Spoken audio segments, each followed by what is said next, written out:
So Bumblebee is not quite in theaters yet. It comes out in 2 weeks. Got to see an early screening, so yeah, here I am to review it.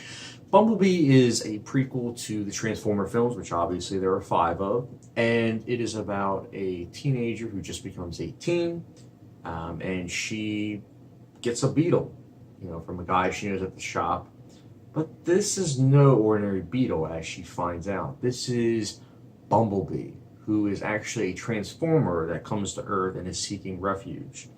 And this is honestly a film that takes a lot of cues from The Iron Giant, which is a film that I think is very underrated.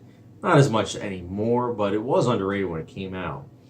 And this is a film that actually has enjoyable performances. Haley Steinfeld, I really like her. I loved her performance in True Grit. Pitch Perfect movie, she's the only tolerable part in the second and third. She's enjoyable to watch. She is. She's a good actress. And of course, John Cena is enjoyable as well. Not given as much as I would like, but he was still good with the material he was given. He had a lot of comedic lines. I also liked, this is both a dislike and a like, and I'll explain in the negatives, but I liked how when Bumblebee was on screen, there wasn't attention to him. He wasn't all polished, all perfect looking the way a lot of films would have it. No, he is very dirty looking, and because of that, it feels very natural when he is on screen. It doesn't feel like you are watching something fake. Versus any other Transformer movies where it's all polished and perfect looking, and because of that, it calls attention to the CGI. But when you don't call attention to the CGI, you forget about it, at least to me. And that's why the scenes with Bumblebee, when it was just him and, obviously Haley Steinfeld's character on screen, it was great because you couldn't really tell, at least for me personally.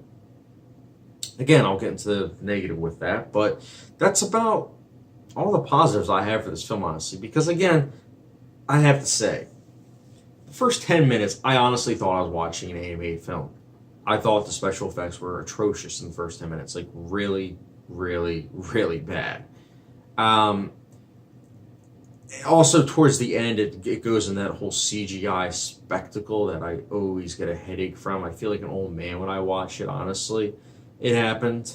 But again, the middle part with Bumblebee was great, where it's just him and it's like, it's not flashy or anything. It's what I like when a film does. Also, I think it's very annoying when a film is all about like, hey, Cold War, Russians and everything. It's like, dude, if you're having your film in 1987, like the Cold War ended in 1985. Like, it's 2 years late. Like, you just focus on something else. Like, come on. I hate that plot device. Also, it's always annoying when like characters do certain things and it's like it's only just to serve the story and not like actual character interactions. There's just a lot of cliches in this film. It's very crowd pleasing. The crowd I was with loved it, but it follows all these tropes that I just get annoyed with, and I'm not going to fully explain because let's face it, if you want to see Bumblebee, you're going to see it. And if you've seen the other 5 Transformer films, you're probably going to like this film, and that's completely fine. But if you're someone like myself, where you see the potential that a film like this had and falters with, it's kind of disappointing, especially given the fact that this is a prequel. You have a lot to work with, especially given that the first film, you're trying to connect it to the first film, but you screw that up too, in my opinion, because you have it 20 years before, and there are certain things that just don't add up when you watch Bumblebee and then Transformers right after that. So there's just certain things that don't add up, to me at least. But again, this is a franchise that messes with time more than X-Men and screws up timelines more than X-Men, so it makes sense. But at the same time, it is still annoying, especially given that it's a prequel that has a lot of material that could potentially work with, but instead plays it safe. This is a film that is very safe. It is tailor-made for audiences that have seen the other 5. Granted, it doesn't focus on a lot of butt shots the way, Michael Bay films did, or there's not like an overabundant amount of product placement or any of that, thank God. But it's still a film that plays on the tropes that you've seen before.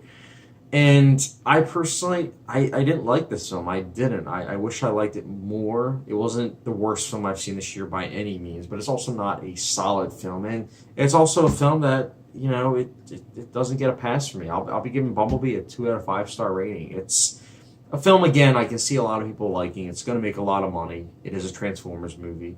And I do have a bet going on with my friend. I predict it's going to get under 55% of Rotten Tomatoes. He says over 75%. We'll see who's right.